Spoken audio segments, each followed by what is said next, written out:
Hi everybody! Hi everyone, I'm Garance, I'm Tian. and so we're gonna speak about French dialects. So the history of languages is quite intimately linked with the history of wars and conquers.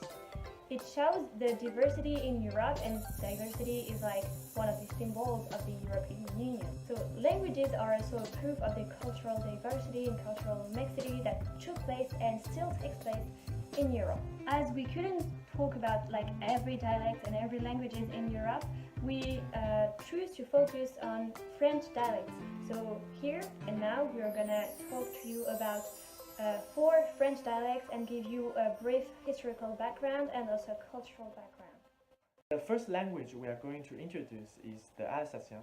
As there are many languages spoken in France, Alsacien is one of the most unique languages because it has a very strong relationship with German languages. It is mainly spoken in the region of Alsace, which is a district at the border of France and Germany. At the west of Alsace, the region is bounded by mountains, which is to some extent separate Alsace and the rest of France. That could partly explain why Alsacien is much more easily to be influenced by the Germany. And the largest cities in Alsace is Strasbourg, Colmar, and Mulhouse. And a lot of cities or small towns are close to the border, like Wissembourg, Neuf-Brisach, and Strasbourg, of course. The Alsacians eat like Germans. They eat Brezel and Flammkuchen, for example. And today, although there are only 20% of local people who speak fluent Alsacien, most of addresses and city names are preserved, like Souffle-Weyerheim and Schwindhausen. The Alsatians, they speak just like Germans. When it comes to CH in a word, pronounce like R or G, like Logelbach and Isaac. When it comes to SH in a word, they speak like Osh, like Insisheim and Schwindhausen. So the second language we're gonna talk about is Breton. So it is spoken on the west side of France in Bretagne, which is called Brittany in English. So a funny anecdote about Breton: it is a language that it's almost impossible to calculate in this language because they name numbers on the basis of 20. So like 45 is 5 and 220, but also they have some exceptions. For example, 30 is simply 30. So it is really easy to count in this language, but it's not really easy to calculate. So that language was not made to calculate. Here we will put on the screen like pictures of traditional costumes where you can see that the female, they wear like really high hats. Talking about famous dishes, one of their most famous dessert is kunyaman. So it's a dessert that is known for being really sweet and really fat. And so I asked my Breton grandmother about it, and she told me that to do a really good kunyaman, when you put too much butter and too much sugar, then that's when you have to add even more. They also have the famous crêpe, which just looks like a simple pancake, but like thinner. Breton is a Celtic language that was brought by a Brittonic language community, so the present-day Great Britain, to the Armorica, which is present-day Brittany, and it was around the 6th century. From the 9th to the 12th century, this language was like the nobility language, and then the lower classes started to speak this language.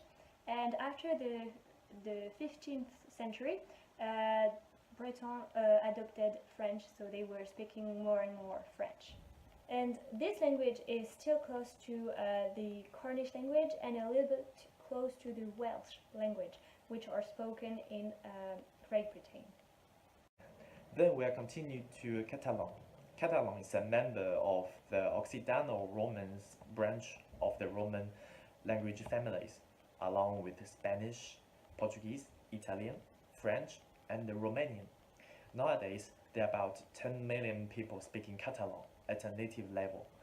Most of them live in Catalonia, an autonomous community in Spain, as well as the Balearic Islands and Valencia. It is also used all over Spain. For example, the people in the department of Pyrénées or Orientales in France, like Perpignan, and in the town of Alghero in Italy, speak Catalan. Meanwhile, Catalan is the most non-state language in Europe because it is not official at the national level in Spain. In fact, the central government in the capital was always trying to depress the independence of Catalonia that would be separate from Spain. Why? Let's go back to history. In 12th century, the county of Barcelona, together with other Catalan counties, formed a union with the Kingdom of Aragon, making Catalan widely spread in Spain. In 1479, the Crown of Aragon formed a union with the Crown of Castile as a result of Spanish Empire. Castilian is known as Spanish or Espanol today. Castilian began to grow in influence and Catalan began to decline in influence. At that time, as Aragon and the language Catalan seemed still to be so powerful, in the new empire from 16th century to 20th century, various laws were enacted that limited the use of Catalan in official documents, in publications, and in administrations. That could explain why today the members of Catalonia want independence.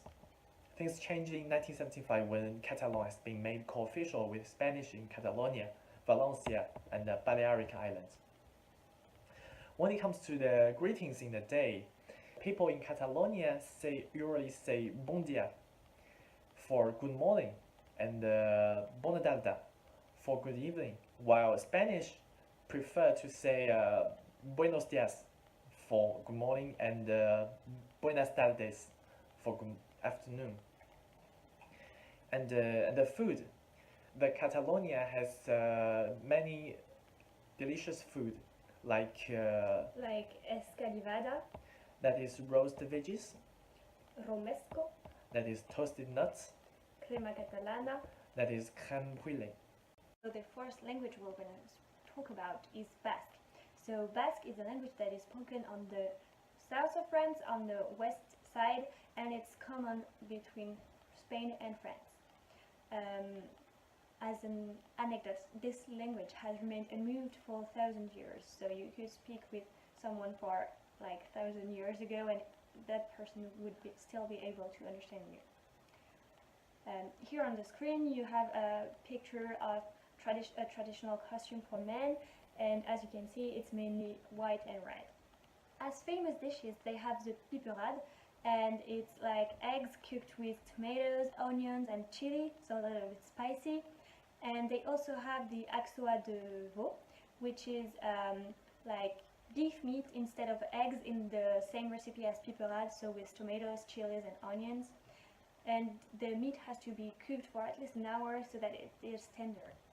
So this language existed even before the Indo-European languages existed, so it is really different from any other language that you could find in Europe. It has been able to be preserved, like to survive that much, because they were allies to the Roman Empire, and so at the beginning they weren't colonized.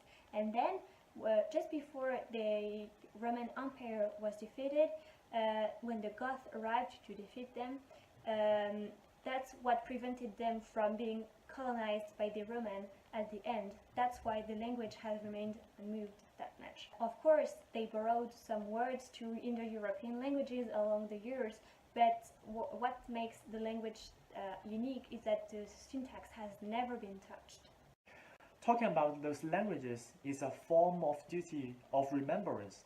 The EU is based on the multicultural background, and those languages are in some ways the best examples for that. However, some of them are disappearing. That is the reason why they should be maintained. We hope that you learned something today and they are interesting enough. We wish you a good day. Bye. Bye.